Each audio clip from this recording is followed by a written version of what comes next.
வணக்கம் நண்பர்களே! கோவிலுக்கு போன இடத்துல கருப்பசாமி வந்த மஞ்சமலை பார்த்தீங்கன்னா, "மாயாண்டி கிட்ட நீ நல்லா இருப்ப. உன்னோட குடும்பம் நல்லா இருக்குமப்பா" அப்படின்னு சொல்லி ஏதோ வேதவாக்கு குடுக்குறாருங்க.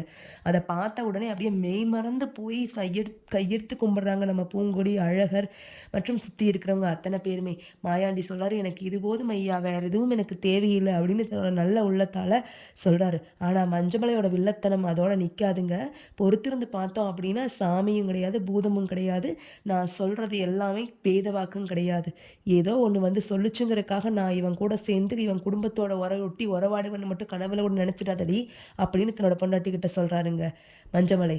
அந்த பூங்கொடியும் அவங்க அப்பாக்கு ஃபுல் சப்போர்ட் பண்ணி எப்படியாவது ஒரு குடும்பத்தில வில்லத்தனத்த கொண்டு வந்துகிட்டே தான் இருப்பாங்க.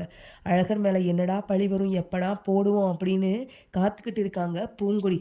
பஞ்சாயத்துல தப்பு பண்ணேன்னு சொல்லிட்டு பூங்கொடி வந்து மாயாண்டி வீட்டுக்கு வந்ததுக்கான மெயின் காரணமே, இவங்க குடும்பத்துல இருக்கிற நிம்மதிய உருக்குலைக்கணும். ஒரு கைய வெட்டுன எங்க அப்பாவ பழி வாங்கணுங்கிறது தானுங்க. தொடர்ந்து ப்ரிடிக்ஷன் கேட்கணுமா நம்ம சேனல மறக்காம சப்ஸ்கிரைப் பண்ணிடுங்க.